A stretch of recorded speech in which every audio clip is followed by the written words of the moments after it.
Hello friends, welcome to this channel.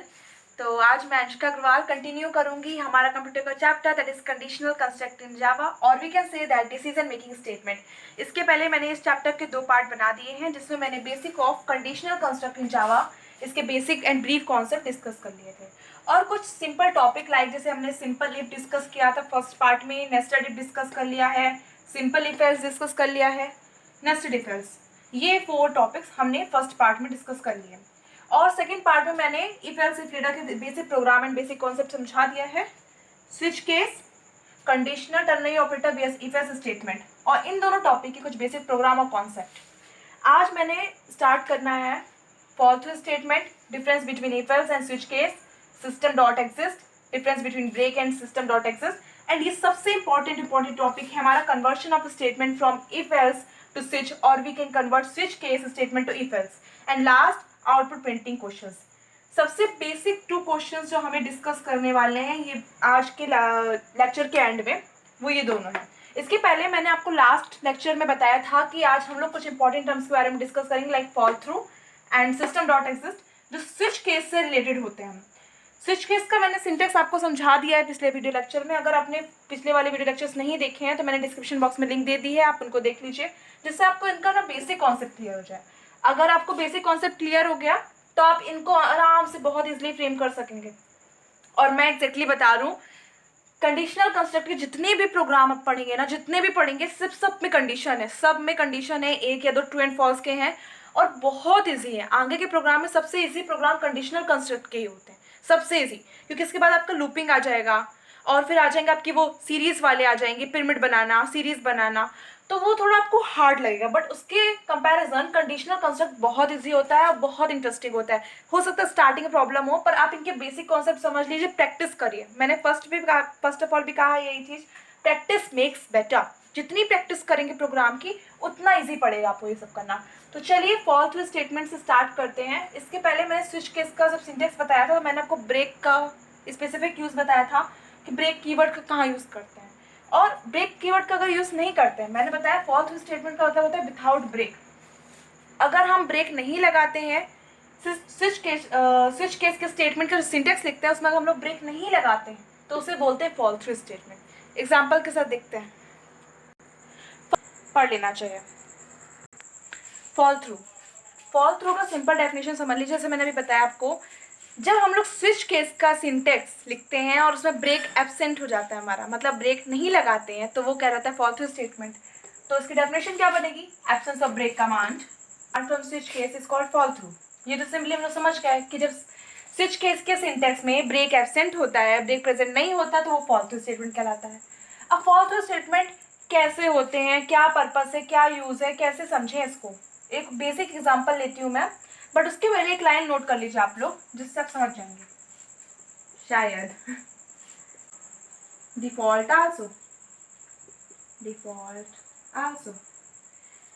and this case execute all the case from the matching case even default also। इसका मतलब क्या होता है, absence of break, ये समझ में आ गया। जब हम लोग स्विच केस का सिंटेक्स लिखते हैं उसमें ब्रेक यूज नहीं करते हैं, मैंने सिंटेक्स बताया हुआ है आपको कैसे लिखते हैं। और जब होता है, मतलब अगर हम लोग एब्सेंट कर देते हैं ब्रेक का, सिंपली ऐसा मतलब है इसका कि अगर जब हम लोग स्विच केस में ब्रेक नहीं लगाते हैं तो जितने भी हमारे सेंटेंस हैं जहां से मैच हो रहा है केस, मैंने बताया matching case, in this case execute मतलब क्या करता है, प्रिंट करता है ऑल द केस, वो सभी केस प्रिंट कर देगा, वो भी कहाँ से, मैचिंग केस। मान लो तुम्हारा 3rd नंबर का केस मैच कर रहा है, ठीक है, और तुमने ब्रेक नहीं लगाया कहीं पे, तो तुम्हारा 3rd केस तो प्रिंट करेगा। एग्जीक्यूट का मतलब यहाँ पे प्रिंट से है, वो 3rd केस तो प्रिंट करेगा, साथ में बिना ब्रेक का सेंटेंस लगाया तो तुमने 3rd के बाद 4th 5th 6th 7th 8th 9th 10th पूरा प्रिंट करेगा। और आखिरी में जब डिफॉल्ट वाली लाइन होगी तुम्हारी, इवन डिफॉल्ट आल्सो मतलब आखिरी डिफॉल्ट तक प्रिंट कर देगा अगर तुमने ब्रेक स्टेटमेंट का यूज नहीं किया है। एक एग्जांपल देखते हैं, चलिए एक फॉल थ्रू का मैं एग्जांपल का सिंटेक्स ले रही हूँ, ठीक है, एग्जांपल क्या लीजिए या सिंटेक्स समझ लीजिए, क्योंकि मैं एग्जांपल लेके सिंटेक्स समझाऊंगी वाला। मैं स्विच केस का प्रोग्राम बनाऊंगी, बट स्विच केस का प्रोग्राम बनाने से पहले मैं ये स्टार्टिंग की 4 लाइन होती है हमारी, लाइक पब्लिक क्लास की, इम्पोर्ट जावा util.sts वाली, स्कैनर क्लास की, स्टैटिक वाली और डिक्लेरेशन करने वाली, वो मैं नहीं बताऊंगी। मैंने एक वेरिएबल ले लिया, जैसे एन वेरिएबल ले लिया, मैंने इसको डिक्लेयर कर दिया स्कैनर में। स्विच केस में क्या करते हैं, एक वर्ड लिखते हैं स्विच, इसके अंदर हम लोग जो भी हमारा वेरिएबल होता है उसको लिख देते हैं।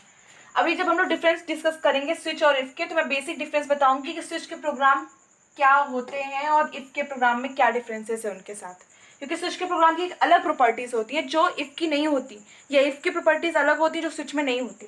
सारे केसेस मैच नहीं करते। अभी हमने एन वेरिएबल ले लिया, अब इसको चेक करना है कि जो एन वेरिएबल के अंदर जो वैल्यू है वो बाकी इनके अंदर के जो इसके स्विच के अंदर जो भी हम लोग केस लिखेंगे 1 2 3 4 5 जितने भी केसेस लिखेंगे उनसे मैच करती कि नहीं करती। एक ब्रेसेस ओपन कर लीजिए, केस ले लिया 1। अगर मैं नंबर n की वैल्यू कितनी रखती हूँ 1 रखती हूँ तो केस 1 से मैच कर जाएगा वो, और जो यहाँ पे स्टेटमेंट होगा वो प्रिंट कर देगा। केस 1 में स्टेटमेंट मैंने ले लिया SOPLN, वैसे नेक्स्ट लाइन होता है मैं यहीं पे प्रिंट कर रही हूँ। क्या ले लिया मैंने I am, फिर मैंने ब्रेक नहीं लगाया। वैसे केस 1 का स्टेटमेंट लिखने के बाद ब्रेक लगता है, ब्रेक नहीं लगाया क्योंकि हम लोग फॉल थ्रू वाले बना रहे हैं। क्या लिख दिया केस 2, और इसमें लिख दिया SOPLN falling, falling LN use किया है ये भी ध्यान रखिए। फिर लिख दिया केस 3, इसमें ले लिया SOPLN फॉलिंग थ्रू। अब मैंने फर्स्ट सेकेंड थर्ड 3 केसेस लिख दिए हैं। अब इन 3 केस के बाद मैं एक ब्रेक यूज कर रही हूँ, ये अपनी चॉइस पे डिपेंड करता है, ठीक है।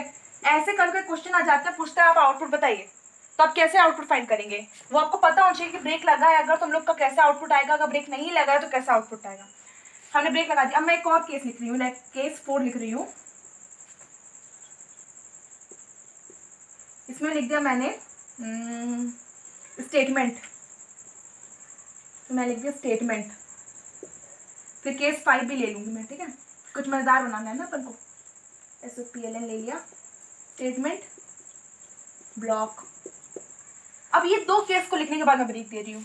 इट मीन्स इससे क्या होगा, मान लो तुम्हारा जो n की वैल्यू है मैं 1 दे दूं और 1 इससे मैच कर जाएगा। क्या करता है स्विच, जो भी वेरिएबल होता है उसकी वैल्यू को चेकिंग करता है, उसको कंपेयर करता है केस की वैल्यू से, केस जिस नंबर पे होगा उससे कंपेयर करता है। मैंने अगर n की वैल्यू 1 दी तो 1 कंपेयर करेगा, फर्स्ट केस मैच कर गया 1 1 1 इक्वल टू 1 तो ये प्रिंट कर देगा I am। बट मैंने जब ब्रेक नहीं लगाया है, ब्रेक का स्पेसिफिक यूज ही यही है, ब्रेक जब भी हम लोग लगा देते हैं ना तो वो हमारा इस प्रोग्राम के जो ये इस ब्रैकेट है ना, इस ब्रेक से बाहर आ जाता है। ब्रेक लगाने के बाद वो प्रिंटिंग लाइन को प्रिंट करता है और प्रोग्राम नहीं सॉरी इस ब्रेसेस के अंदर से बाहर आ जाता है। और एक वेरिएबल मैंने और बताया था, एक और टर्म डिस्कस करने वाली हूँ मैं, सिस्टम डॉट एग्जिस्ट, उसका और ब्रेक में डिफरेंसेस क्या है वो भी बहुत इंपॉर्टेंट है, वो एग्जाम में आ जाता है कभी कभी। फाइनली ये देखते हैं, जैसे हमारी n की वैल्यू 1 से मैच कर गई, हमने ब्रेक नहीं लगाया है। फर्स्ट ऑफ ऑल n की वैल्यू जैसे ही मैच करेगी वो प्रिंट करेगा हमारा आउटपुट में I am के बाद कर्सर नीचे आएगा, देखेगा कि बिना ब्रेक का ही है तो तुरंत प्रिंट करेगा फॉलिंग। फिर देखिएगा फॉलिंग के बाद भी कोई ब्रेक नहीं लगा है, कोई ब्रेक नहीं लगा है, तो तुरंत वो कर्सर नीचे लाएगा और प्रिंट करेगा थ्रू। थ्रू के बाद जैसे वो देखेगा कि फिर कर्सर नीचे लाएगा और देखेगा ब्रेक लगा, इट मीन्स उसे अब इस ब्रेसेस के बाहर आ जाना है, इस ब्रेसेस से बाहर आ जाना है। ब्रेक हमने 2 केसेस और दिए हैं, अगर तुम्हारी n की वैल्यू 4 या 5 से मैच करती वो दोनों, ये दोनों प्रिंट करता।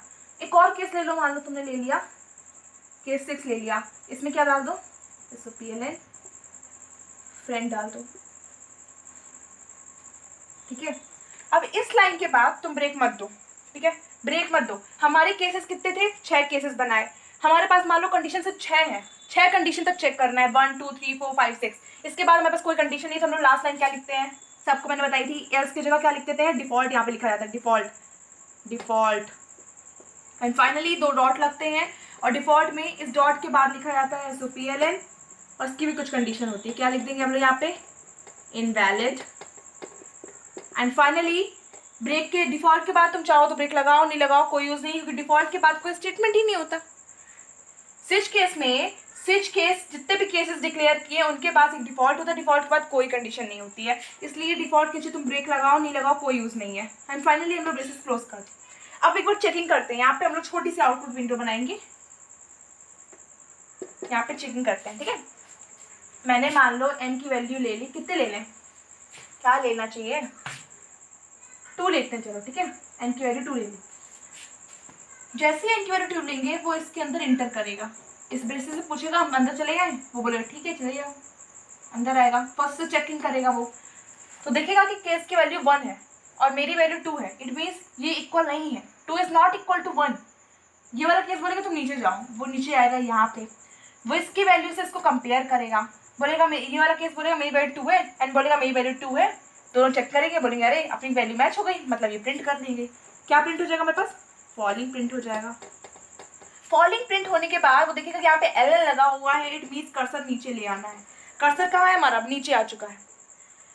और देखिएगा कि इस लाइन को प्रिंट करने के बाद, कर्सर नीचे लाने के बाद यहाँ पे कोई ब्रेक नहीं है, इट मीन्स हमें आगे का स्टेटमेंट भी प्रिंट करना है। अगर ब्रेक नहीं दिया है तो हमें आगे का स्टेटमेंट प्रिंट करना है। तो यहाँ पे क्या प्रिंट कर देगा वो? थ्रू। और इसके बाद देखिएगा वो कि यहाँ पे एल लगा हुआ है, इट मीन्स हमें नया लाइन पे आना है और ये कर्सर जो है दोबारा नीचे आ जाएगा। और फिर वो देखिएगा कि यहाँ पे ब्रेक लगा हुआ है, मतलब कि अब हमें रुक जाना है, हमें अपनी जगह पे स्टॉप हो जाना है, इस ब्रेसेस से बाहर आ जाना है। ठीक है, आ गया बाहर। अब मानो मैंने अगर n की वैल्यू 2 नहीं दी होती, 1 दी होती, तो क्या प्रिंट होता? पहले I फिर m, स्पेस है ना दोनों के बीच में। कर्सर नीचे आता और क्या प्रिंट करता? फॉलिंग प्रिंट करता। फिर कर्सर एक और नीचे आता, क्या प्रिंट करता? थ्रू प्रिंट कर देता। ये होता, जहां ब्रेक मिलता वो रुक जाता वहीं की वहीं। अगर मैंने n की वैल्यू ना 1 दी होती, ना 2 दी होती, 3 दी होती, 3 दी होती, क्या होता? सिर्फ थ्रू प्रिंट होता, सिर्फ थ्रू प्रिंट होता। अगर मैंने n की वैल्यू न 1 न 2 न 3, अगर 4 दी होती तो क्या प्रिंट होता? सिमिलरली जो यहाँ पे हो रहा था वही होता। वो चेक करता पहले ये, फिर ये चेकिंग करता, बोलता अरे 4 से मेरी मैच हो रही है वैल्यू, मान लो मैंने n की वैल्यू दी थी 4, वो मैच कर रहा है, बोला n और केस की वैल्यू मैच कर रही है, इट मीन्स समझ जाएगा कि मेरे को ये फोर्थ वाली जो स्टेटमेंट की लाइन है, फोर्थ वाला जो लाइन है वो उसे प्रिंट करना है। फोर्थ में क्या लिखा है? स्टेटमेंट। वो स्टेटमेंट शब्द प्रिंट कर देगा, ये वर्ड हमारा प्रिंट कर देगा। और देखिएगा कि यहाँ पे एल लगा है, इट मीन्स हमें कर्सर को नीचे लाना है। मैंने कर्सर को प्रिंटिंग लाइन का स्टेटमेंट कैसे प्रिंट करते हैं, इसका बेसिक लॉजिक मैंने सेकंड चैप्टर के वीडियो में समझाया हुआ है, और लिंक डिस्क्रिप्शन बॉक्स में दे दी। अगर आपने वो वीडियो नहीं देखा है तो उसको देख लीजिए, तो आपको समझ नहीं आएगा। स्टेटमेंट प्रिंट करेगा, वो कर्सर नीचे आ जाएगा, क्योंकि यहाँ पे देखा उसने एल लगा हुआ है। ठीक है, ब्लॉक प्रिंट कर दिया उसने। फिर देखिएगा जैसे ये स्टेटमेंट को प्रिंट करेगा, देखिएगा एल लगा हुआ है, इट मीन्स कर्सर कहाँ आना है? नीचे आना है। देखा ब्रेक लगा हुआ है, मतलब हमें रुक जाना है, प्रोग्राम वहीं के वहीं रुक जाएगा। अगर मानो मैंने इसकी वैल्यू 4 नहीं दी होती, 5 दी होती तो क्या प्रिंट होता? ब्लॉक प्लस प्रिंट होता। अगर मैंने इसकी वैल्यू क्या दी होती? 6 दी होती, 6 दी होती तो क्या करता? इसको चेक करता, फिर इसको चेक करता, फिर इसको चेक करता, मैच करता सबसे। 6th वाले में जैसे ही वो आता, बोलता एन बोलता मेरी वैल्यू 6 है, केस बोलता मेरी वैल्यू 6 है, दोनों मैच करते, बोले अरे वैल्यू मैच कर गई। इट मीन्स हमें क्या प्रिंट करना होगा? जो 6th वाले केस की वैल्यू के स्टेटमेंट, प्रिंटिंग स्टेटमेंट में दिया हुआ उसे प्रिंट करना होगा। क्या प्रिंट करना है? प्रिंट करना है। ठीक है, प्रिंट कर दिए, बहुत बढ़िया। प्रिंट को प्रिंट करने के बाद वो देखेगा कि यहाँ पे क्या लगा हुआ है? एल लगा हुआ है, इट मीन्स हमें कर्सर नीचे लाना है। एल का मतलब क्या है? नेक्स्ट लाइन, नेक्स्ट लाइन होता है। ठीक है, और जैसे वो नेक्स्ट लाइन में आएगा, हमने देखा कि इस 6th केस के बाद कोई ब्रेक नहीं लगा है, कोई ब्रेक नहीं है, इट मीन्स उसे डिफॉल्ट वाला स्टेटमेंट भी प्रिंट करना है। नीचे आके वो क्या प्रिंट कर देगा? इनवैलिड। क्या प्रिंट करेगा वो? इनवैलिड। मैटर ये करता है कि तुम्हारे एग्जाम में इस तरह कोई प्रोग्राम दे दे तुम्हें अगर, और क्वेश्चन में दे दे कि n की वैल्यू कुछ भी दे दे, अगर तुम्हें क्वेश्चन में उसने n की वैल्यू दे दे 3, तो तुम ये कर पाओगे कि 3 अगर n की वैल्यू दी है तो आउटपुट में बोलेगा, तुम्हारा आउटपुट का क्या विंडो होगा, आउटपुट विंडो में क्या आंसर आएगा, तो तुम प्रिंट कर सकोगे कि n मतलब कि थर्ड केस के साथ n मैच करता है ना, तो मतलब थ्रू प्रिंट करना। अगर उसने उसकी वैल्यू 4 दी है तो तुम समझ जाओगे कि स्टेटमेंट प्रिंट करना है, फिर ब्लॉक प्रिंट करना है, ब्रेक नहीं लगा हुआ। इस तरह क्वेश्चन आते हैं एग्जाम में। एग्जाम में हो सकता है तुम्हें आउटपुट विंडो इस तरह प्रोग्राम बना के छोटा सा दे दे, इतना ही देता है प्रोग्राम, इसके ऊपर का नहीं लिखता, कोई यूज ही नहीं है ना अभी, तो बेसिकली यूज है, बेसिकली अभी यूज नहीं है इसका, इतना दे देता है और कुछ n की वैल्यू दे देगा, बोलेगा बताओ उसका प्रोग्राम में आउटपुट क्या बनेगा, आउटपुट प्रिंट करो इसका। और ध्यान रखना जब भी तुम लोग आउटपुट प्रिंट करना तो स्पेस कहाँ है कहाँ नहीं है सब ध्यान रखना होता है। तो फाइनली जब हम लोग 6th वाला आप प्रिंट करते हैं तो फ्रेंड के साथ इनवैलिड प्रिंट होता है। अब मैं क्वेश्चन देती हूँ, आप लोग ट्राई करिए उसको। तो चलिए एक और बड़े एग्जाम्पल लेते हैं, बहुत बड़े एग्जाम्पल, पर इसका क्वेश्चन का ना आंसर आप लोग बताएंगे मुझे, ठीक है। चलो देखते हैं। ये वेरिएबल ले लिया मैंने भी।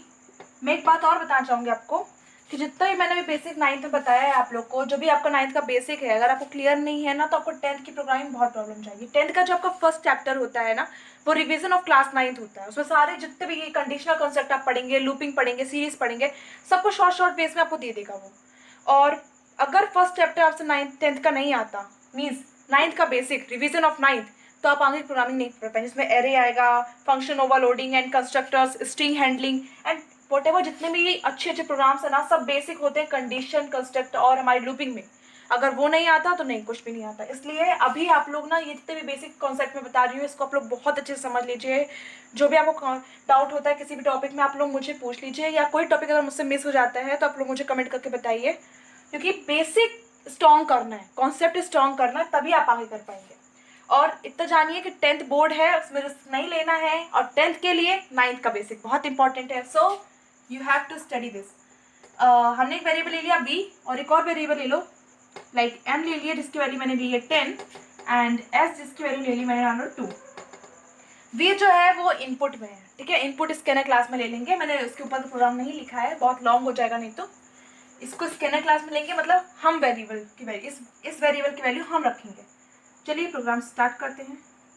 स्विच वी यूजर चॉइस है, इसलिए इसके अंदर रख देंगे। मैंने बोला यूजर चॉइस जो भी होता है इसके अंदर। First case,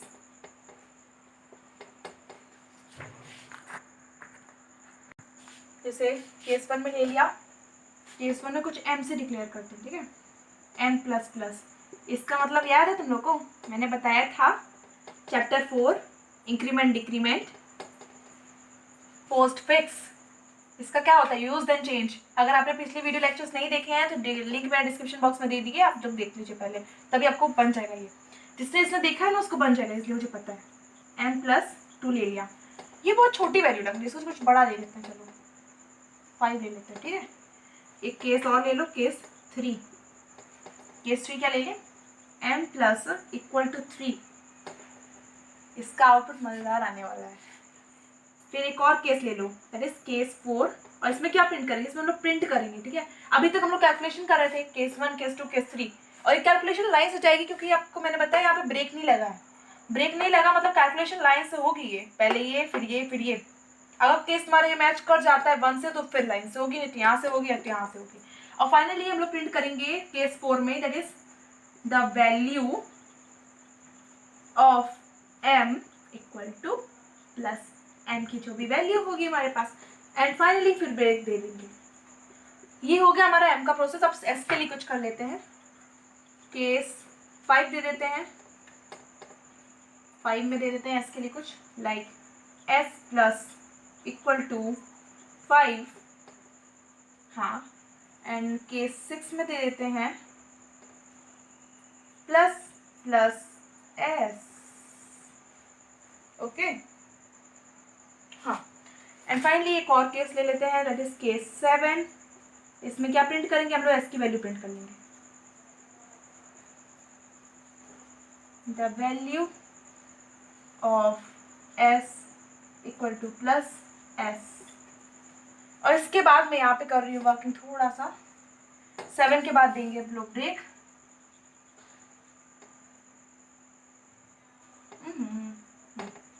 and then default,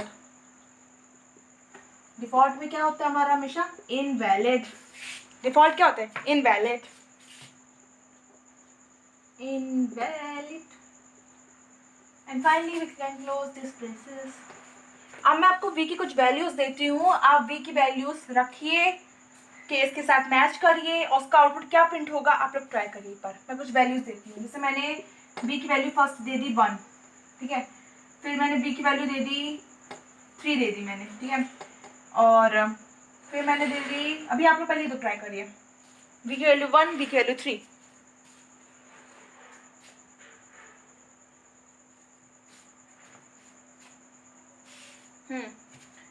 हो गया। चलिए एक और वैल्यू ले लीजिए v की।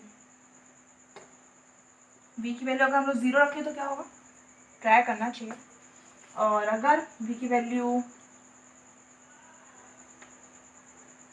7 नहीं 5 रख देते हैं एक बार, और v की वैल्यू एक और रख देते हैं, v इक्वल टू -2। और मजेदार क्वेश्चन है, आप यहाँ पे v की वैल्यू रखिए, जिस केस के साथ मैच कर रही है उस केस को उठाइए, उसी कंडीशन को सॉल्व करिए, m की वैल्यू जो भी है उसको रख के, और फिर फाइनली प्रिंट करिए, क्योंकि ब्रेक नहीं लगा ना तो आपको प्रिंट हो जाएगा, ऐसे ही यहाँ पे प्रिंट हो जाएगा। ट्राई करिए। चलिए अब मैं बताती हूँ, पहले ये वाला डिस्कस करेंगे, ठीक है। पहले कौन सा डिस्कस करें, ये वाला ना, फर्स्ट वाला डिस्कस करते हैं। तो ठीक है, मैं v की वैल्यू क्या रख देती हूँ, 1 रख देती हूँ, यहाँ पे मैं 1 रख देती हूँ। ठीक है, मैंने v की वैल्यू 1 रखी है। अब वो केस चेक करेगा, बोलेगा अरे पहली वाली से ही मैच कर गया, v की वैल्यू तो मत लिखो यार तुम लोग, भूल जाओगे। ठीक है, बोलेगा पहली वाली से v की वैल्यू मैच कर गई, मतलब केस की वैल्यू 1 और v की वैल्यू 1 मैच कर गई। क्या करेगा, फर्स्ट से कैलकुलेशन शुरू कर देगा। मैंने इस सिंबल का मतलब बताया था, ये क्या कहलाता है, m plus plus, that is post fix. Post fix क्या करता है, यूज देन चेंज। यहाँ पे यूज करने की बात ही नहीं है। यूज मतलब क्या होता है, प्रिंटिंग जब लाइन करवा रहे होते हैं, इसको प्रिंट कर रहे होते तो कहलाता है यूज करना। इसको यूज तो कर ही नहीं रहे हैं ना, अभी हम लोग प्रिंट नहीं कर रहे हैं, हम लोग कहीं प्रिंट कर रहे हैं क्या, देखो इसको प्रिंट करना है m प्लस प्लस को। अगर इस लाइन के बाद मैंने system dot out dot print लिया होता तो प्रिंट कर देता, फिर चेंज करता। तो यूज करने की बात ही नहीं है, अभी चेंज कर देते हैं इसको। क्या हो जाएगी, इसकी वैल्यू कितनी थी, 10 थी, तो क्या हो जाएगी 11 हो जाएगी इसकी वैल्यू। अब इस 11 की वैल्यू को यहाँ पे रखा जाएगा, 11 प्लस 2 कितना हो गया 13। इस m के अंदर क्या स्टोर हो गया 13, देन 13 को यहाँ रखा जाएगा। इस सैम्पल का मतलब मैंने बताया था, क्या कौन सा ऑपरेटर है ये, बताओ कौन सा ऑपरेटर है, रिलेशनल ऑपरेटर यार, मैंने अभी भी बताया था तुम लोगों को पिछले वाली वीडियोस में, रिलेशनल ऑपरेटर। आई थिंक सबको याद होगा, अगर नहीं आपने देखा है तो मैंने लिंक दे दी है, आप लोग देख लीजिए, क्योंकि ये जो ऑपरेटर्स का सैम्पल्स वाला यूज है ना, ये कंपलसरी पार्ट में आता है, आप इसको ना छोड़ भी नहीं सकते, कंपलसरी करना ही पड़ेगा आपको, मजबूरी समझ लो। इसका मतलब क्या था, m equal to m plus three, जब m को ही 3 से प्लस करना होता है ना, तो ये वाला यूज करते हैं। इस लाइन का मतलब भी यही है, इस लाइन का मतलब और इन दोनों का मतलब एक ही है। तुम चाहो तो इसको भी लिख सकते हो, m plus equal to 2, m equal to m plus 2 को, पर ये तुमको थोड़ा सा कंफ्यूज करने के लिए से लिख दिया, इसको लिख दिया m equal to m plus 2 और इसको लिख दिया m प्लस इक्वल टू 3। इसका मतलब ये है, वैल्यू कितनी हो गई m की, m के अंदर कौन सी वैल्यू स्टोर है 13, 13 प्लस 3 कर देंगे, कितना आ जाएगा तुम्हारा 16 आ जाएगा। Finally the value of m, output में क्या मिलेगा, the value of m equal to 16। हो गया सिंपल सा, बस इतना था। अब आते हैं हम लोग सेकंड में, सेकंड ये ना, हाँ v इक्वल टू 3, अगर हम लोग v की वैल्यू क्या रख देते हैं 3, इस केस से मैच किया गलत है, इस केस से मैच किया गलत है, इस केस से मैच किया सही है। v इक्वल टू 3, केस की वैल्यू कितनी है 3, दोनों मैच हो गया, 3 3 इक्वल टू 3 v की वैल्यू। अब इसको जब इस देखो क्या होगा, जब एक केस खत्म हो जाएगा तो वो सारी जो पुरानी वैल्यूज जो उसने रखी थी सब भूल जाता है। जो वैल्यू यहाँ पे है नई वैल्यू रख लेता है वो अपनी जो रखी हुई थी उसकी एग्जैक्ट वैल्यू। जब हमने पुरानी वर्किंग की m equal to m plus plus करके 11 रखी, m equal to m plus 2 की, ये सब जो है ना इसके लिए वेरीफाई होगी, इसके लिए नहीं होगी, क्योंकि इसके साथ तो केस कौन सा मैच कर रहा है 3 वाला।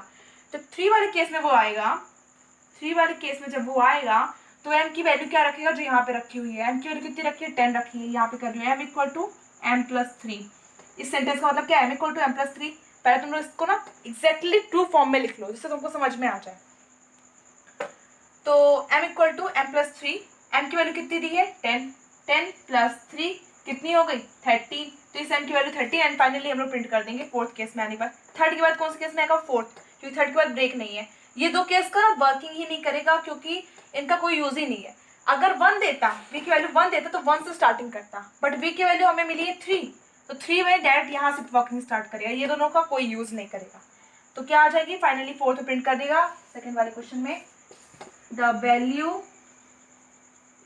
ऑफ m इक्वल टू 30 हो गया।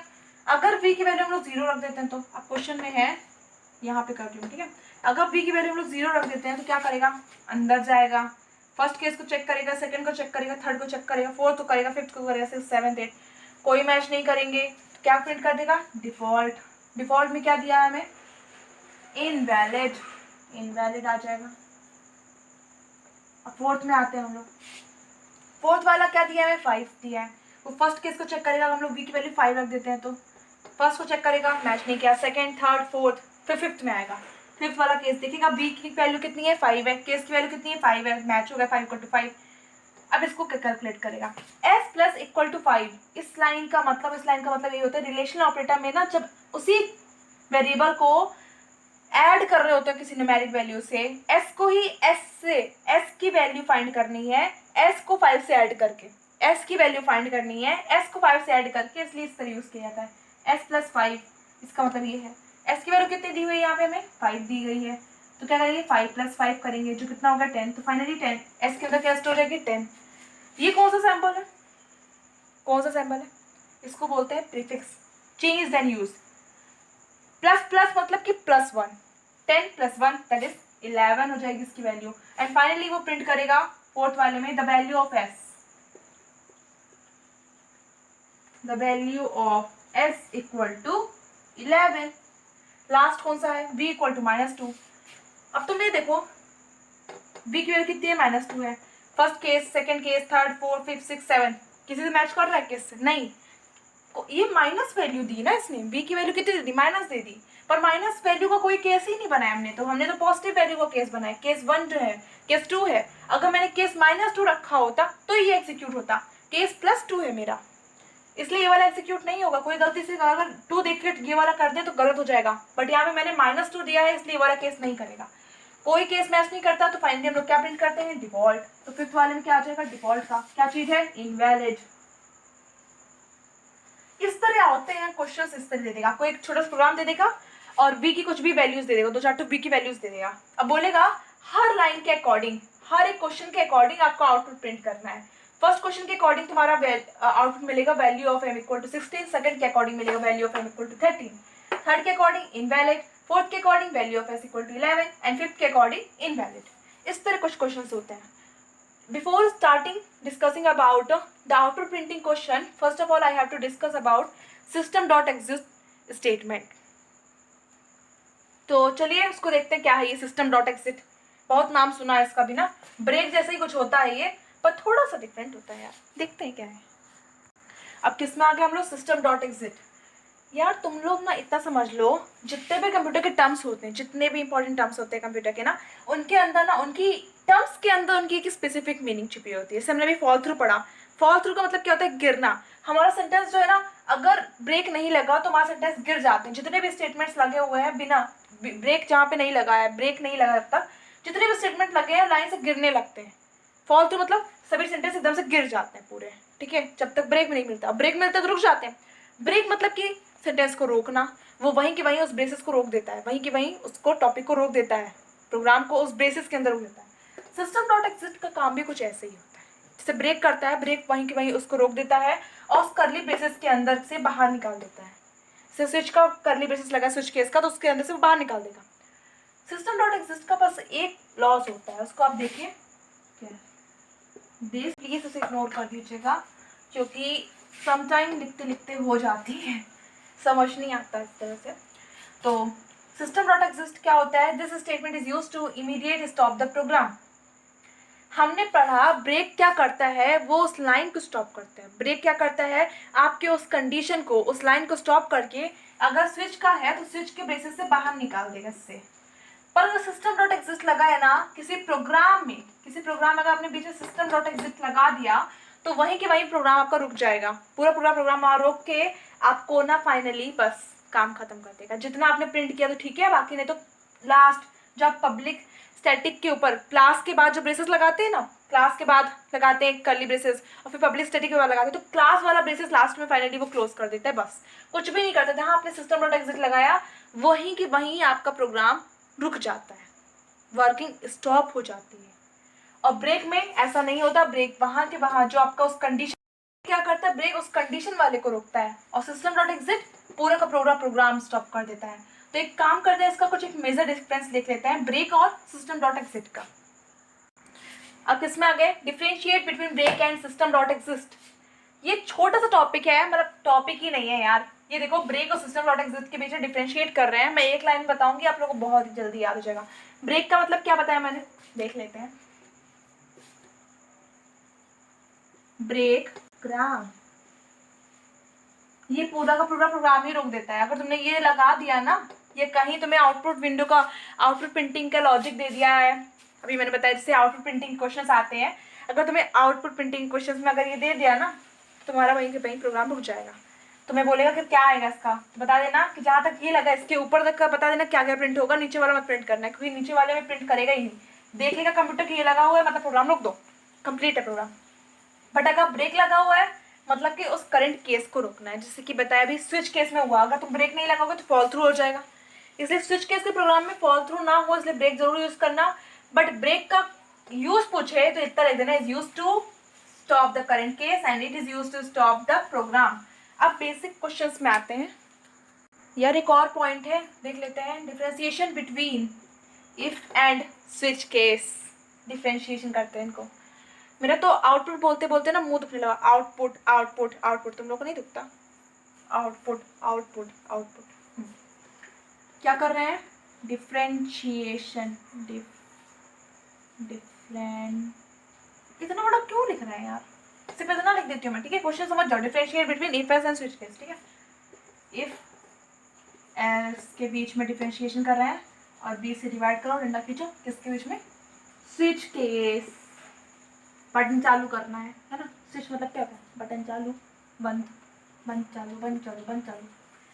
क्या करता है? इफ एल्स स्टेटमेंट, लाइन से पहले सुन लो फिर लिखेंगे। If else statement is used to check the condition for equal to, greater than, less than, greater than or equal to, less than or equal to, true and false, etc. type of condition and all the logical and relational operators. But switch case only check the condition for equal to and no other relational or logical operators. कुछ समझ में आया? देखो switch case क्या करता है, simply जो equal to होता है ना उसको चेक करता है बस। जब भी तुम्हारा इक्वल टू होगा, कोई वेरिएबल है, उसको उस वेरिएबल की वैल्यू को किसी भी नंबर से, कैरेक्टर से इक्वल टू चेक करना है कि वो इसके इक्वल है कि नहीं, तो स्विच केस का बस यूज करते हैं। लाइक पर इसमें ध्यान रखना, कोई भी रिलेशनल या लॉजिकल ऑपरेटर्स का यूज नहीं होता, कोई भी रिलेशनल लॉजिकल ऑपरेटर्स का यूज नहीं होता है। बट इफ एल्स में जितने भी रिलेशनल लॉजिकल ऑपरेटर्स हैं, ट्रू एंड फॉल्स है, बुलियन चेकिंग हो रही है, तुम्हारे greater than, less than, equal to और इक्वल टू नॉट, एवरीथिंग सब इफ एल्स में चेक होता है। ऐसे लिख लो, इसमें ये भी चेक होता है, ये भी चेक होता है, ये भी चेक होता है, और नॉट इक्वल टू भी चेक होता है, ट्रू फॉल्स भी चेक होता है, ठीक है? ट्रू और फॉल्स चेक होता है, एक्सेट्रा चेक होते हैं, ठीक है? Every relation and logical operators. But first point, ठीक है? बट इसमें क्या होता है? इसमें सिर्फ ये चेकिंग होती है, no other relational and logical operator, कोई भी नहीं होते, सिर्फ ये वाला यूज होता है, इक्वल टू वाला। दूसरा पॉइंट क्या है? इसके डाटा टाइप देखिए, ये किस किस डाटा टाइप का यूज कर सकते हैं इसमें, ठीक है? कौन कौन सा डाटा टाइप यूज कर सकते हैं इसमें हम लोग INT यूज कर सकते हैं, मतलब INT डाटा टाइप की चेकिंग हो सकती है इसमें, फ्लोट की हो सकती है, बाइट की, स्मॉल, लॉन्ग, स्मॉल नहीं short, sorry short, long, by float, double, और क्या होता है? चैर, स्ट्रिंग और बूलियन ले लो। इसमें एक्सेप्टर लगा दो, ये सबकी करता है, ठीक है? बट स्विच केस का कुछ बस इसके सिर्फ माइनस पॉइंट्स ये है, इफ के कुछ भी माइनस पॉइंट नहीं है, स्विच के माइनस पॉइंट इतने हैं कि सिर्फ इतना यूज करता है। और दूसरा इसमें से ये INT, float, byte, short, long, double, char, बस इतना यूज करता है, ये दोनों यूज नहीं करता है। हाँ, INT कर लेगा तुम्हारा, फ्लोट कर लेगा, वही फ्लोट ये ले लो, ये डबल, बाइट कर लेगा, ये शॉर्ट कर लेगा, लॉन्ग कर लेगा, चैर कर लेगा, हो गया, डबल कर लेगा, वही चीज है, बस हो गया, इतनी करता है वो। बस इंपॉर्टेंट पॉइंट, बेसिक पॉइंट सही है। एक मिनट, एक चीज और ध्यान रखो, हाँ स्विच केस में ना कोई डेसिमल वैल्यू को चेक नहीं करता, सॉरी मैंने यहाँ पे गलत लिख दिया, ये चैर बनाने लिखा, ठीक है? कैरेक्टर चेकिंग करता है ये, INT चेकिंग करेगा, बाइट चेकिंग करेगा, शॉर्ट, लॉन्ग सब चेक करेगा, चैर चेक करेगा ओनली। चलिए फिर आगे आते हैं।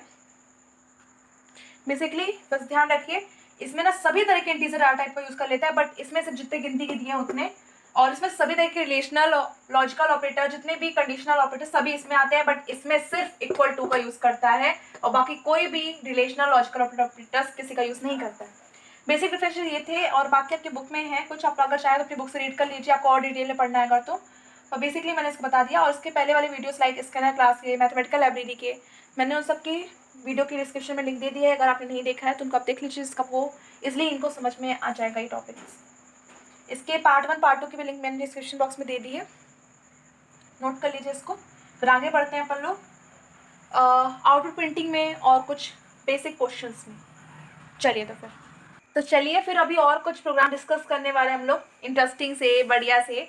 अब क्या करेंगे, कुछ मजेदार करने वाले हैं, ठीक है? इफ एल्स का प्रोग्राम लेंगे तो उसको स्विच में कन्वर्ट करेंगे, स्विच के प्रोग्राम को इफ एल्स में कन्वर्ट करेंगे। मैंने आपको कन्वर्शन बताया है, जब हमने इफ एल्स सिर्फ लेटर पढ़ा था तो उसमें मैंने एक आपको डे वाला याद करिए, मंथ नहीं था, डेज का था, मंडे ट्यूसडे वेडनेसडे वाला प्रोग्राम बनाया था, और उसी तरह का प्रोग्राम मैंने उसी को मंडे ट्यूसडे वाला स्विच में ही बनाया था। इट इज़ ए कन्वर्शन ही तो था, इफ एल्स से स्विच में कन्वर्ट किया, स्विच से इफ में किया। वैसे कुछ इंपॉर्टेंट और बेसिक प्रोग्राम ले लेते हैं। तो अब कैसे कन्वर्ट करेंगे, मैं आपको इफ में दूंगी और आपको स्विच में कन्वर्ट करना है, चीटिंग नहीं करना कोई। इफ में दूंगी, स्विच में खुद से करना है, फिर मैं बाद में बताऊंगी। चलिए कुछ क्वेश्चंस देख लेते हैं। चलिए क्वेश्चन देखते हैं। एक तो बड़ा मजेदार सा क्वेश्चन है, छोटा सा मोटा सा अच्छा सा। एक वेरिएबल ले लिया नम मैंने, और नम को किसके इक्वल रखना है, तो नम की वैल्यू क्या ले ले, पहले तो नम इक्वल टू रख लेते हैं 1। मैंने एक चीज बताई थी, रिलेशनल बोल रही हूँ मैं भी। जो स्विच केस है उसमें इक्वल टू का यूज करते हैं, इक्वल टू ऑपरेटर बस यूज होता है, बाकी रिलेशनल या लॉजिकल ऑपरेटर कोई भी यूज नहीं होते। तो यहाँ पे मैंने इक्वल टू ऑपरेटर को लिया है, इसलिए जिससे आप लोग इजिली इसे स्विच केस में कन्वर्ट कर सकें। और अगर नम इक्वल टू 1 हो जाता है तो क्या प्रिंट करेंगे हम एसओपीएलएन में, एसओपीएलएन में प्रिंट कर दो 1, ठीक है, दिस इज क्लोज। फिर आता है एल्स इफ, मतलब ये एल्स इफ एल्स नहीं, इफ एल्स इफ का लेटर का वाला प्रोग्राम। नाउ इक्वल टू अगर 2 के हो जाता है तो क्या प्रिंट करोगे तुम, एसओपीएलएन 2। और फाइनली अगर तुम्हारा इफ एल्स इफ नम जो है वो किसके -10 के इक्वल हो जाता है तो क्या प्रिंट करना, एसओपीएलएन स्पेस नहीं होगा, सॉरी, एसओपीएलएन का मतलब पता है ना, system dot out dot println. मैंने पहले ही शॉर्ट में कर दिया था इसको, तो क्या लिखोगे, -10। ब्रेसेस क्लोज कर लेंगे। ये देखिए जब हमने यहाँ पे नम की वैल्यू दी है, ये जो नम की वैल्यू हमने दी है ये हमारी क्या है, इनपुट स्कैनर क्लास वाली, इनपुट वाली है। तो फाइनली ये इफ का प्रोग्राम है, उसे स्विच में कन्वर्ट करना है। नम एक ऐसा वेरिएबल है जिसकी वैल्यू हम लोग कंपेयर कर रहे हैं, इट मीन स्विच के अंदर जो ब्रेसेस बनाते हैं हम लोग, स्विच के अंदर सर्किल ब्रेसेस, उसके अंदर वेरिएबल नम को डिक्लेयर कर देंगे। मैंने इतना हिंट दे दिया, आप लोग ट्राई करिए, फिर मैं प्रोग्राम का आउटपुट बताती हूँ। लेट्स ट्राई, करिए ट्राई, फिर हो गया। चलिए फिर अब सॉल्व करते हैं, ठीक है, ये क्वेश्चन था, ये आंसर सॉल्व करेंगे। ध्यान से देख लीजिए इस प्रोग्राम को। सबसे फर्स्ट लाइन क्या होगी हमारी, इस मुझे कंफर्टेबल नहीं लग रहा, मैं अगर ऐसे झुक जाऊँ चलेगा, हाँ ठीक है। स्विच क्या देंगे इसके अंदर, नम वेरिएबल को। आप मैच करिए कि आपने जो लिखा है वो सही है कि नहीं। पहला स्विच को कंपेयर कर रहे हैं 1 के साथ, तो केस 1 दे देते हैं, ठीक है। अगर ये सही निकलती केस 1 तो क्या प्रिंट करेंगे, 1 प्रिंट करेंगे। फिर फाइनली ब्रेक देना है, ब्रेक इंपॉर्टेंट है नहीं तो फॉल थ्रू हो जाएगा। फिर केस कौन सा हमारे पास, स्मॉल सी है, don't worry, small c. Case 2 लेंगे क्योंकि 2 से कंपेयर कर रही है ये, जो यहाँ होगा इससे कंपेरिजन होता है केस की वैल्यू से। जो केस में तुम लिख दोगे 1 2 जो भी लिखोगे उससे कंपेयर करती है नंबर वैल्यू को। एसओपीएलएन क्या प्रिंट करना है, 2। फिर क्या देंगे, ब्रेक, ब्रेक के बाद सेमीकोलन। फिर थर्ड वाला क्या है, 2 के बाद 10 -10, तो केस में दे देंगे -10। अगर नम की वैल्यू -10 तो इससे चेक करेगी वो, एसओपीएलएन -10। अगर 10 से मैच कर जाती -10 से तो क्या प्रिंट हो जाएगा, -10। एंड फिर ब्रेक।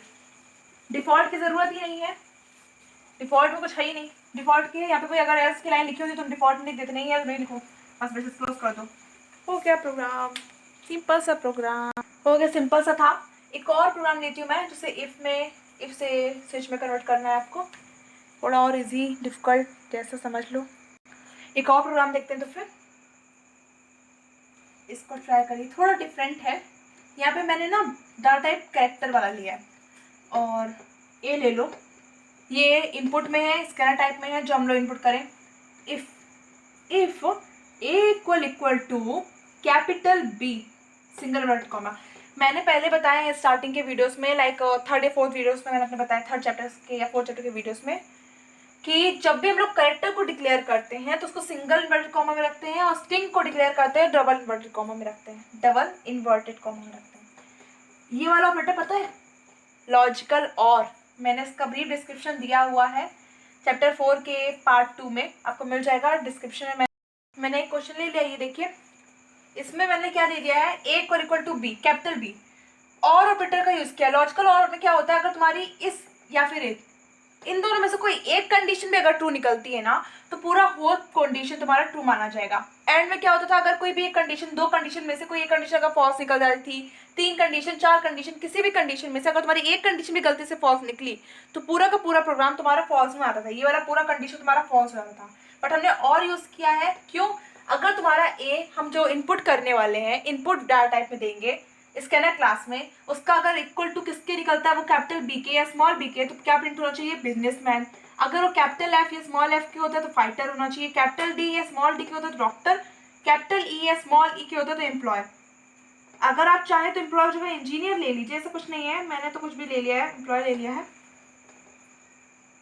करली ब्रेसेस।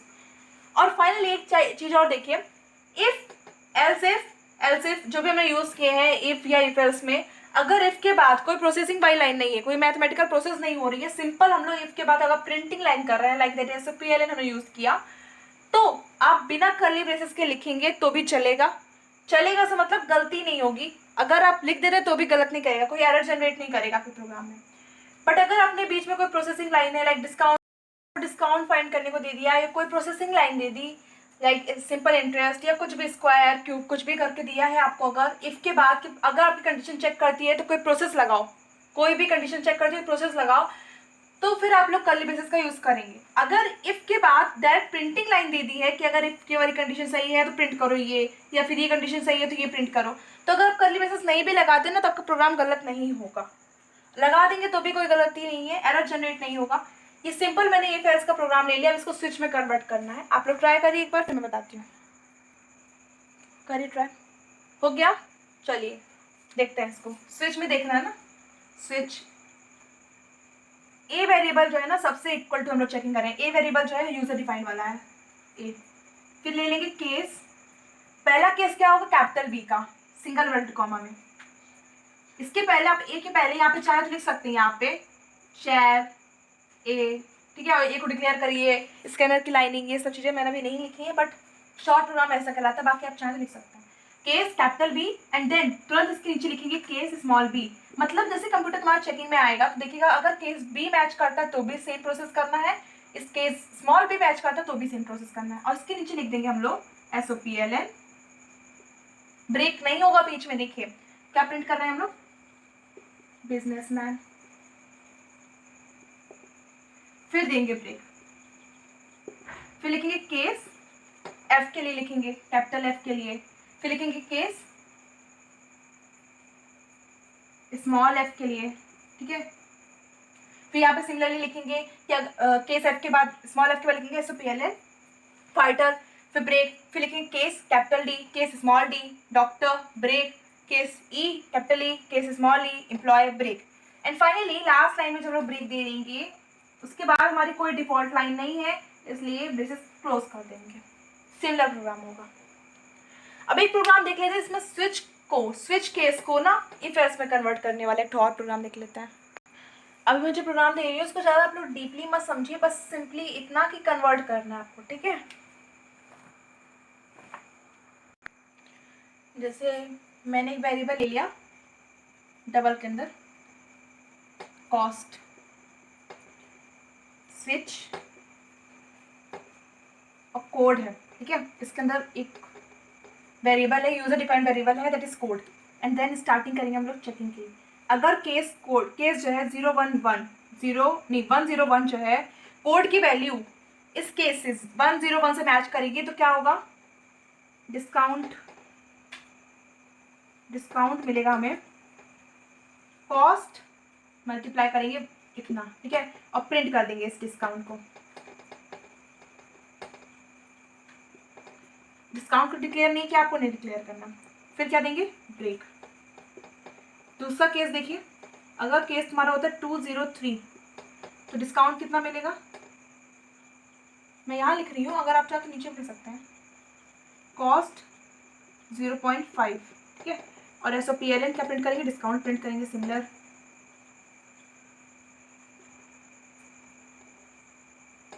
डिस्काउंट को प्रिंट करने के साथ साथ ऐड भी करना है, sorry,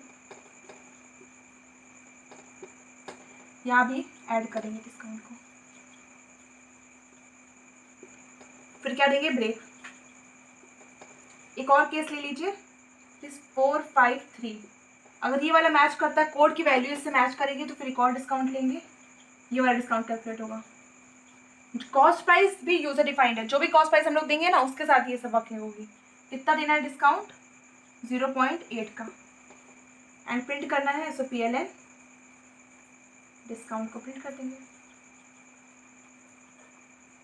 plus discount, and finally break देना है।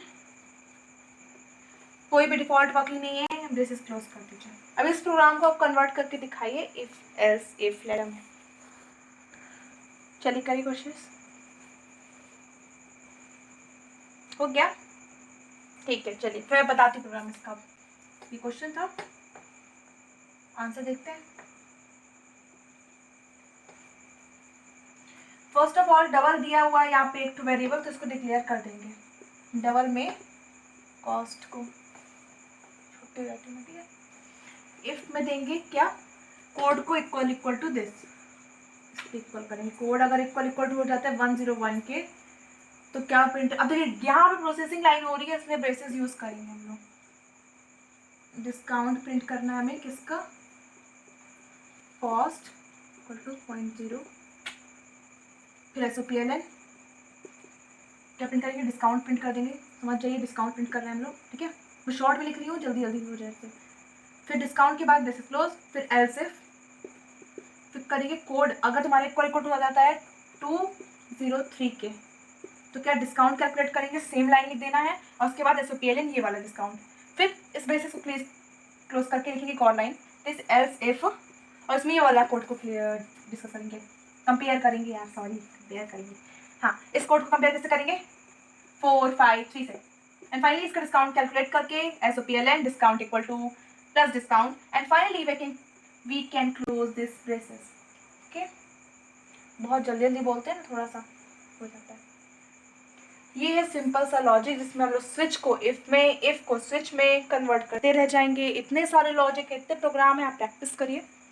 अब कुछ क्वेश्चंस में आते हैं, it is output printing question. उसमें क्वेश्चन दिया रहेगा, आपसे बोलेगा आउटपुट बताइए, बस उनको देखते हैं। वो बहुत इंपॉर्टेंट है, क्योंकि कंपल्सरी पार्ट में आउटपुट के क्वेश्चंस बहुत आते ही हैं। देख लेते हैं। अब ना हम लोग बहुत बढ़िया बढ़िया आउटपुट प्रिंटिंग के क्वेश्चंस देखेंगे, ठीक है। क्वेश्चन नंबर ध्यान रखिएगा, क्योंकि बीच बीच क्वेश्चंस के मैं आपको वो दे दूंगी। अब हम लोग आउटपुट प्रिंटिंग के क्वेश्चंस देखेंगे। क्वेश्चन नंबर आप लोग ध्यान रखिएगा, क्योंकि मैं बीच के जो क्वेश्चन नंबर है ना, उनके कुछ कुछ को मैं होमवर्क देने वाली हूँ, तो आप लोग को ध्यान रहे। चलिए एक तो देख लेते हैं, ये वाला ट्राई करिए, आसान है, मुश्किल नहीं है, कोई काम मुश्किल नहीं होता। चलो इसको ट्राई करते हैं, ठीक है।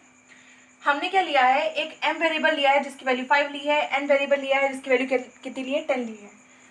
पहला स्टेटमेंट क्या होगा, if m is greater than 5, क्या 5 की ग्रेटर देन हो सकता है, m की वैल्यू कितनी है 5, क्या 5 की से बड़ा हो सकता है, नो, ये कंडीशन रॉन्ग हो गई। जब ये कंडीशन यही रॉन्ग हो जाएगी तो ये किस में आ जाएगा, एल्स में आ जाएगा। एल्स का कोई कंडीशन नहीं मानता है, तो फाइनली n की वैल्यू वो प्रिंट कर देगा, n इक्वल टू 10। बस आउटपुट विंडो में आंसर मांग रहे हैं, तब क्या लिखना, आउटपुट विंडो बनाना, एक ऊपर ऐसे लिख देना आउटपुट विंडो, और लिखना n इक्वल टू 10। अब इसमें क्या दिया है, m equal to 6 and n equal to 10, m is greater than 5, m की वैल्यू कितनी है 6 ग्रेटर देन है 5 की, यस कंडीशन ट्रू हो गई। जब कंडीशन ट्रू हो गई तो ये इसके अंदर आ जाएगा, ठीक है। अपने आप ये ब्रेसेस, ये वाला दरवाजा खुल जाएगा, और जो हमारा कर्सर है, जो हमारा मेन एरो पॉइंटर है, वो इसके अंदर आ जाएगा। फिर ये कंडीशन चेक होगी, 10, n की वैल्यू कितनी है 10, 10 इज ग्रेटर देन और इक्वल टू 10, 10 क्या 10 से बड़ा या फिर इक्वल टू है, ग्रेटर देन और इक्वल टू, ग्रेटर देन तो नहीं है सो कट कर देंगे, पर इक्वल टू है, तो ये कंडीशन क्या है, ये भी चेक सही हो गई। फाइनली जब ये कंडीशन सही हो जाएगी तो n की वैल्यू प्रिंट कर देगा, n की वैल्यू कितनी दी है हमें 6। ऐसे होते हैं आउटपुट प्रिंटिंग के कॉन्सेप्ट। क्वेश्चन में आप लोग को एक छोटा सा ऐसे बेसिक प्रोग्राम दे देगा और बोलेगा इसका आउटपुट प्रिंट करके बताइए। वैल्यूज दी रहेंगी, कुछ ना कुछ तो वैल्यूज दी ही रहेंगी, और आउटपुट आपको प्रिंट करके बताना होगा। और कुछ क्वेश्चंस देखते हैं, चलिए। तो चलिए मैंने 2 प्रोग्राम और ले लिए हैं, क्वेश्चन 3 एंड क्वेश्चन 4। चलो इसको देखते हैं। आप लोग सोचिए पहले इसका आउटपुट क्या होगा। कुछ लोगों ने सोच भी लिया होगा इसका आउटपुट क्या होगा, नॉट ओके होगा, और जिनने जिनने ये सोचा है ना कि नॉट ओके होगा, वो बिल्कुल बिल्कुल बिल्कुल वाला गलत है। क्यों गलत है? फर्स्ट ऑफ ऑल, जब भी आप लोग प्रोग्राम को ना आउटपुट फाइंड करते हैं ना, तो मैंने आपको बताया कि कंपाइल होता है प्रोग्राम। कंपाइल मतलब चेकिंग होती है कि आपने कहीं एरर तो कोई नहीं, गलती तो नहीं कर दी, कोई एरर तो नहीं है आपके प्रोग्राम में। अब आप बताइए, पूरा प्रोग्राम हमने सही लिखा है? पूरा प्रोग्राम हमने सही लिखा है कि नहीं लिखा है? मिस्टेक्स हैं, कॉस बहुत सारी मिस्टेक्स होनी चाहिए ना। पहली मिस्टेक आप ये देखिए, ए की वैल्यू हमने 5 दे दी, बी की value 10 they the. 5 is greater then 10 possible नहीं है। चलो ठीक है, ये तो कंडीशनल है, बट हमने यहाँ पे ना रिलेशनल ऑपरेटर का यूज किया है। ये कोई यहाँ पे हमने ना असाइनमेंट ऑपरेटर का यूज किया है, मतलब वैल्यू स्टोर करने वाला ऑपरेटर। a इक्वल टू 10 मतलब कि a के अंदर हमने 10 की वैल्यू स्टोर की, कोई रिलेशनल ऑपरेटर नहीं है। और इफ के अंदर कोई ऑपरेटर आता है, लाइक लॉजिकल रिलेशनल ऑपरेटर के अलावा और कोई ऑपरेटर नहीं आ सकता। ये कोई रिलेशनल ऑपरेटर है ही नहीं, इसलिए यहाँ पे ना अपने आप प्रोग्राम एरर जनरेट करेगा। यहाँ पे ना डबल इक्वल टू होने चाहिए, इक्वल टू का साइन, ये तो इक्वल लगा था ना, a इक्वल 10, a के अंदर 10 की वैल्यू असाइन कर दी हमने, not a equal to 10। a की वैल्यू को चेकिंग थोड़ी ना कर रहे थे। अब इस तरह कंडीशन जब हो जाएगी ना हमारी, तो इसके बाद हमें आंसर मिल जाएगा आउटपुट विंडो में नॉट ओके। इसके पहले ना यहाँ पे रेड लाइन हो जाएगी, लिखिएगा एरर जनरेट। ये वाला प्रोग्राम देखते हैं। चलिए, क्वेश्चन में ना आपके ये भी आता है, कभी प्रोग्राम दे देगा, जरूरी नहीं है कि पूरा प्रोग्राम आपका सही हो, जरूरी नहीं है कि आपका पूरा प्रोग्राम सही हो। उसमें कहेगा कि आपको बताना है कि प्रोग्राम में कौन सा एरर है, कहाँ पे एरर है, उस प्रोग्राम में से एरर को हटा के उसे रीजनरेट करिए, मतलब उसे एक परफेक्ट एक पर्टिकुलर ऑर्डर में लिखिए, कहाँ पे गलतियां हुई हैं इसको सही से दोबारा लिख दो, बस ये वाली जो मिस्टेक है इसको सही कर दो, हो गया, प्रोग्राम चेक हो जाएगा। और फिर बोलेगा फिर इसका आउटपुट बताइए, बता देंगे नॉट ओके। सिमिलरली इसको देखते हैं, m equal to 5, first error क्या है, n इक्वल टू 10। यहाँ पे हमने ना कंपैरिजन वाला रिलेशनल ऑपरेटर का यूज कर लिया, पर किसी की वैल्यू स्टोर करने के लिए रिलेशनल ऑपरेटर का यूज नहीं करते हैं, है ना, असाइनमेंट ऑपरेटर का यूज करते हैं, जो हमने यहाँ पे किया था। तो इसमें क्या करेंगे, कुछ नहीं करेंगे, एक ऑपरेटर लगा देंगे, एक ठो वाला इक्वल टू लगा देंगे, दो हटा देंगे, दो वाला। दूसरा एरर यहाँ पे होगा, हमेशा जो होता है ना साइन, वो ग्रेटर देन और इक्वल टू होता है या लेस देन और इक्वल टू होता है, कभी इक्वल टू और ग्रेटर देन नहीं होता। हम लोग क्या बोलते हैं, ग्रेटर देन और इक्वल टू, लेस देन और equal to, not equal to और ग्रेटर देन, इक्वल टू और लेस देन। तो ये जो इक्वल टू का साइन वो पीछे आएगा, मतलब इसको लिखा जाएगा m इज ग्रेटर देन और इक्वल टू 5, नहीं तो यहाँ भी एरर जनरेट होगा। एंड फाइनली ये दोनों गलतियों को सुधारने के बाद, ठीक करने के बाद हमारा प्रोग्राम सही हो जाएगा और आउटपुट मिल जाएगा। क्या मिलेगा आउटपुट, कैलकुलेट कर देते हैं। ये वाली मिस्टेक ठीक हो गई हमारी, क्या 5 इज ग्रेटर देन और इक्वल टू 5, ये वाली कंडीशन सही होगी, तो ये कंडीशन चेक, ये सही हो गई, ये इसके अंदर आ जाएगा, मतलब कि 5 की वैल्यू वो रखेगा, 5 इज ग्रेटर देन और इक्वल टू 5, कंडीशन सही। 5 जो है 5 के इक्वल तो होता है, ग्रेटर देन नहीं होता, तो क्या हुआ, इक्वल टू तो होता है। वो इस विंडो के अंदर, मतलब इस गेट के अंदर जो ये लगा हुआ है इतना बड़ा सा, इसके अंदर इंटर कर जाएगा। इस इफ की कंडीशन चेक होगी, क्या होगी, 10 इज ग्रेटर देन 10, क्या ये कंडीशन सही है, नो इट्स रॉन्ग, तो ये यहीं कहीं रॉन्ग हो जाएगा, फाइनली वो यहाँ पे आ जाएगा। और एल्स में क्या करेगा, वो एल्स में क्या दे रहा है, कोई कंडीशन नहीं है, एन को डायरेक्टली वो प्रिंट कर देगा, सॉरी एम नहीं एन, ठीक है, एन इक्वल टू क्या दे देगा, एन की वैल्यू कितनी है 10, तो 10 को प्रिंट कर देगा, हो गया। अब कुछ और प्रोग्राम देखते हैं इसके, जितनी प्रैक्टिस करेंगे उतना मजा आने वाला है। चलिए, मैंने 2 क्वेश्चन और ले लिए हैं, that question 5 and question 6। Question 5 का आउटपुट आपको मुझे कमेंट बॉक्स में बताना है, ये आपका होमवर्क क्वेश्चन है। फर्स्ट ऑफ ऑल आप इसको नोट कर लीजिए होमवर्क में, ठीक है। ये वाले का मैं बता दूंगी अभी आपको, बट इसका सिमिलर क्वेश्चन एक तो दूंगी जो आपको होमवर्क में मिलेगा।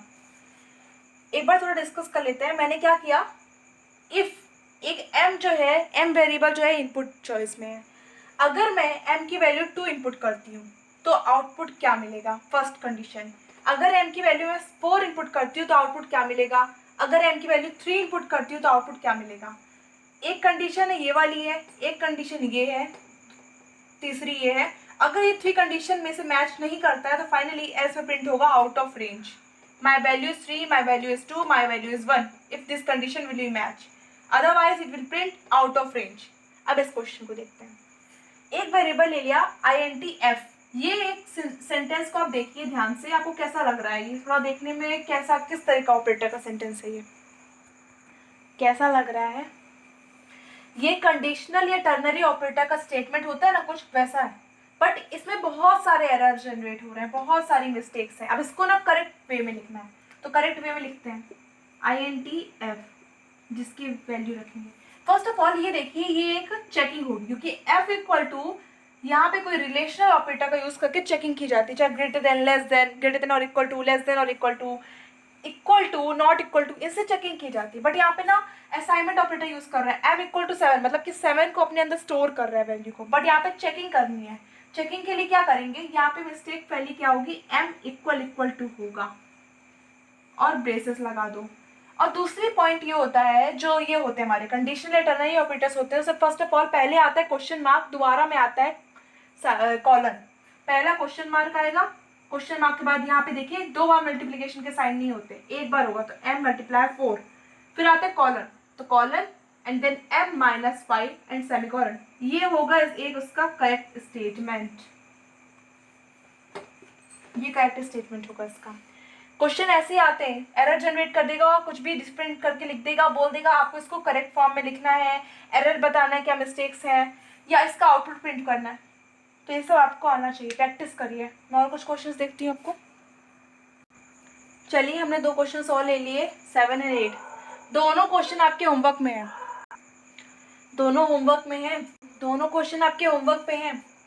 मैं आपको समझा देती हूँ, एक्सप्लेन कर दे रही हूँ मैं। जैसे अभी हमने n की वैल्यू 10 ले ली, m की 30 ले ली, कुछ नहीं करना है, ये कंडीशनल टर्नरी ऑपरेटर का स्टेटमेंट होगा। कंडीशन चेक करेंगे, n इज ग्रेटर देन और इक्वल टू 7, अगर ये कंडीशन सही निकलती है, मीन्स ट्रू है अगर, तो m इंटू 10 कर देना है, if it is false then m into 5 करना है, और फाइनली आउटपुट में आंसर क्या मिलेगा, value of y equal to जो भी वैल्यू आपकी y के अंदर स्टोर हो जाएगी, y वेरिएबल के अंदर स्टोर करनी है वैल्यू। अब इधर आते हैं, n की वैल्यू मैंने यहाँ पे रखी है कुछ, अगर n की वैल्यू में 2 रखते हैं, यहाँ पे 2 रखते हैं तो क्या, कैसा प्रिंटिंग स्टेटमेंट आएगा? अगर 1 रखते हैं तो कैसा आएगा? n की वैल्यू अगर -7 रखते हैं तो कैसा आएगा? 4 रखते हैं तो क्या आएगा? ब्रेक को ध्यान रखिए, क्योंकि फॉल थ्रू हो जाएगा। अगर 1 आता है तो 1 के बाद 2 का भी प्रिंट होगा, 3 का भी प्रिंट होगा, बट आफ्टर 3 यहाँ पे ब्रेक है, इसलिए फॉल थ्रू नहीं होगा, यहाँ पे फॉल थ्रू चलेगा। स्टेटमेंट्स गिर जाते हैं, हमारे सेंटेंस गिर जाते हैं, और लास्ट में जब 5 देते हैं तो क्या प्रिंट होगा। ये आपको होमवर्क पार्ट है आपका, प्रैक्टिस करिए, दोनों में होमवर्क डाल दे रहे। क्वेश्चंस लिख लीजिए, नोट कर लीजिए क्वेश्चंस को, बड़ा अजीब सा बनाइए। फाइनली इस वीडियो लेक्चर का एंड हो गया है, अब एंड हो गई, हमारी एंडिंग हो गई।